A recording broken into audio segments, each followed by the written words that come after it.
So now let's go ahead and start validating the user or the validating the user inputs. So first we are going to check if the file exists. Okay, so let's say check for errors.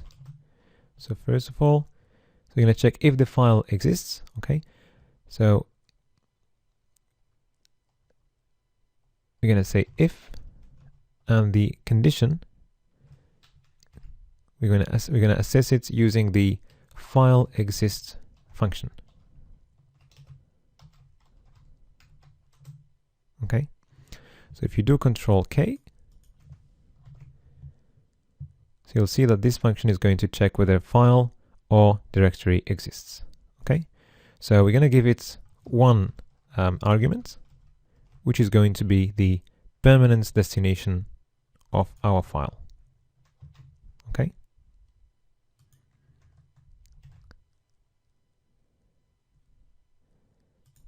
and if the file exists, or if this directory with the file in it exists, then we are going to add the error message to our errors variable that we haven't created yet, but it's going to be created when we need it. So we're going to add the error file already exists. All right. Okay. So the second possible error is if the size is bigger than 3 megabytes. So if the size is bigger than 3 megabytes and the size is measured in bytes, so we need to say if the size is bigger than 3 multiplied by 1024 multiplied by 1024 to get the size in bytes. If the size is too big, then we are going to add to our errors variable file too large. Okay. The other possible error is going to be the type.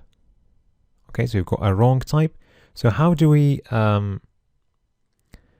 say that the uploaded file, okay, has got a type that is not supported? So it's not PDF and it's not text. A good way to do that is by defining an array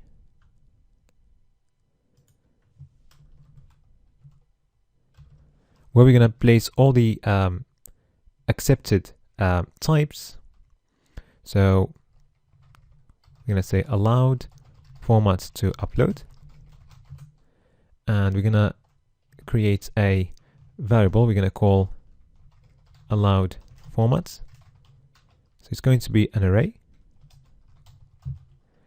So you're going to go for an associative array.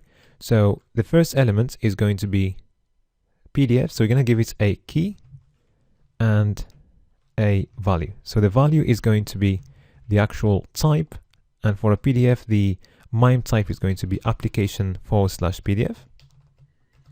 And the key, let's just give it PDF. Okay. And the second one for text, so you're going to have the key and then the value. And the value is going to be the MIME type, which is text/plain. Okay. And the key text. All right. So to check if the file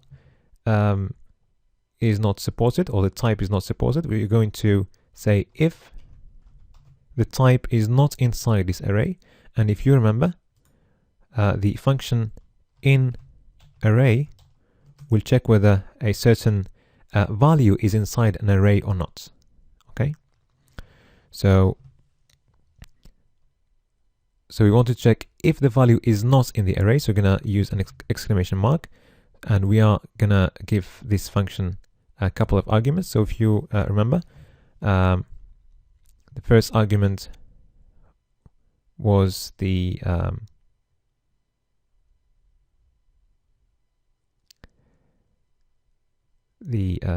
value to check, and the second parameter was the array. Okay, so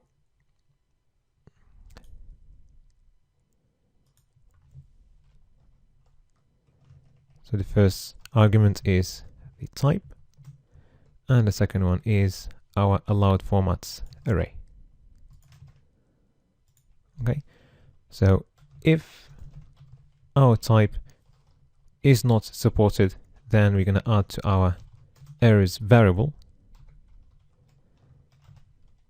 the message wrong format. Okay. Okay, and now the other error left that is possible is if we haven't uploaded any file. Okay, let's put that at the very beginning. So if file error equals 4, okay,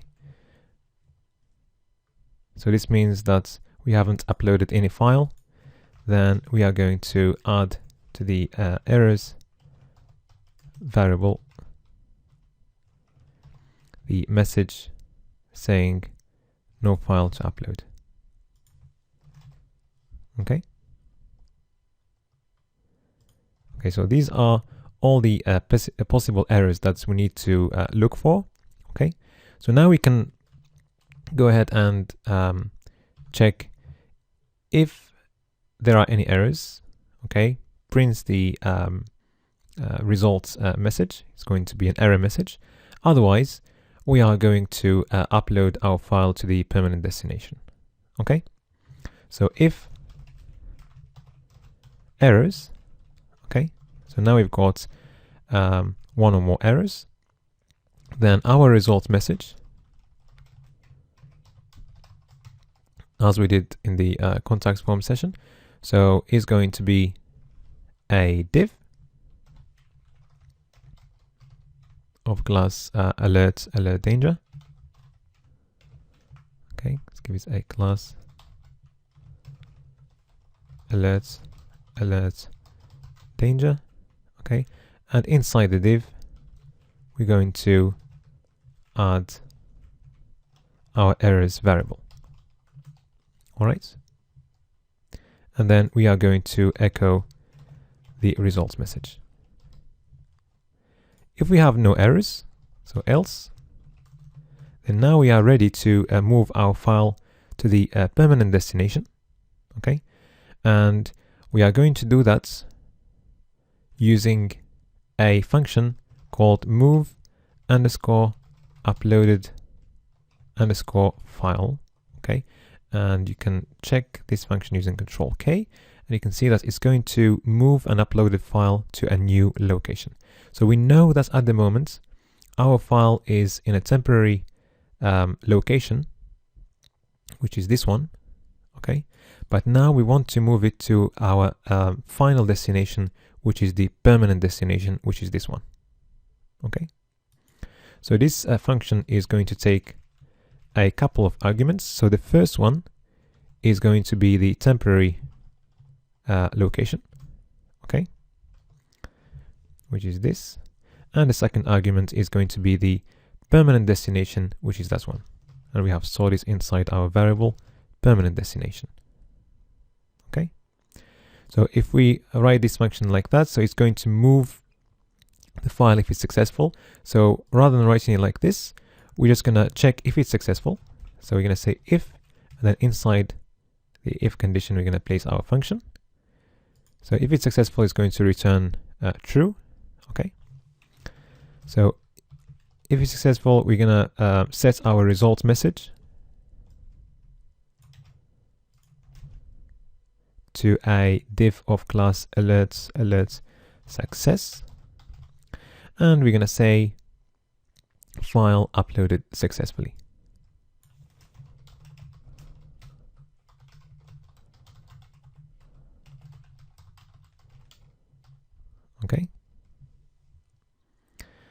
Otherwise,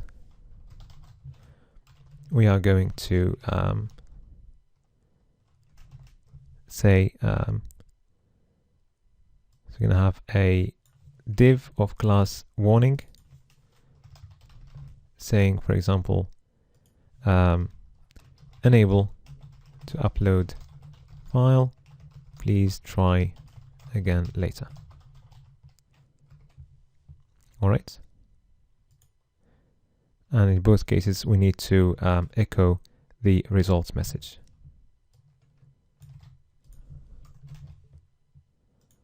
All right. Now we are ready to test our code. But before we do that, let's just have a quick look at the code and make sure that everything is fine.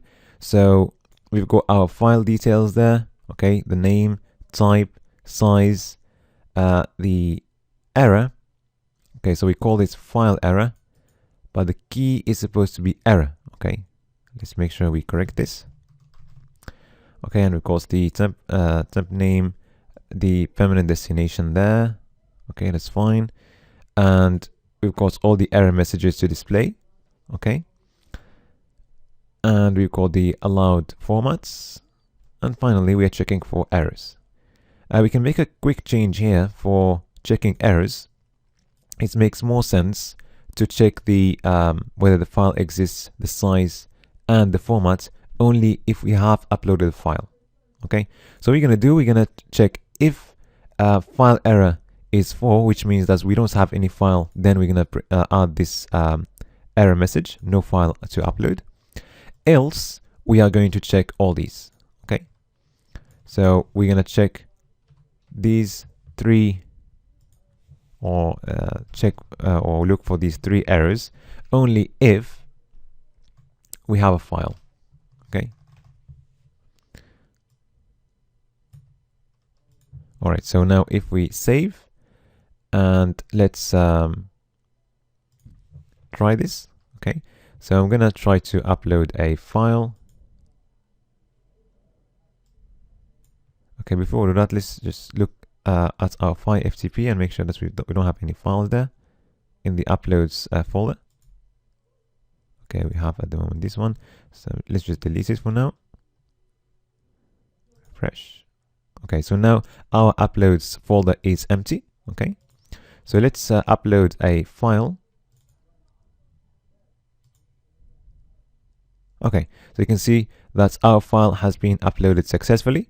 So let's go to our file FTP and make sure that we've got the file in the folder. And we've got our file there. Okay, so let's try, for example, to upload the same file again. So you can see that if you don't choose any file, it's giving us the right error message. And if we try to upload the same file, now you can see it's saying this file already exists. Okay. Okay. Let's check the size error. So let's change the size, for example, to 1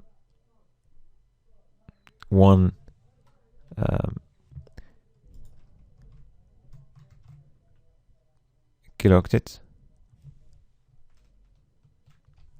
which is 1024 bytes or octets. So now let's try to upload a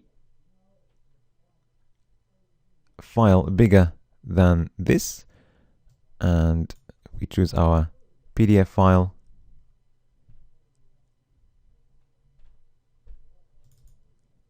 And we try to upload it.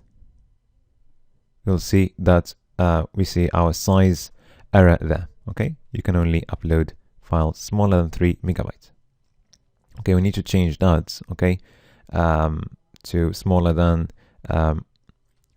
1 kilooctet, but we just tried this to make sure that the size error is working. Okay, so let's move back to the original size, and now if we try to upload the file, okay, so let's choose it again, upload it, And now you can see that the file has been uploaded successfully. If we go to the file FTP, we can check that by refreshing, and we can see our PDF file there. Okay, so that's how we can upload files using PHP. Okay, so if you would like to redirect the user to a thank you page once they have uploaded their file, you can do that. So rather than printing the success message, you can use the header function as we have done with the contact form. Okay, so let's go ahead and do this. So if it's successful, so rather than doing this, okay, setting the results message and then we're going to use the header function to direct the user to the thank you page. Okay, so we're going to use location : and we are going to the file 26.thanks for your file.php. Okay, so if we save, so let's try this. So first let's empty our uploads folder. Okay, let's just delete these files, and let's upload a new file. So let's upload this one, for example. And now you can see that we have been directed to the thank you page. So let's just populate our page. So you can just copy the content from the contacts form thank you page. Okay, and just change the title to thanks for your file, and change the text here to thanks for your file. Okay, so now if we go back and test this, okay, so let's upload another file. Okay, now we can see that we have been directed to the thank you page. Okay.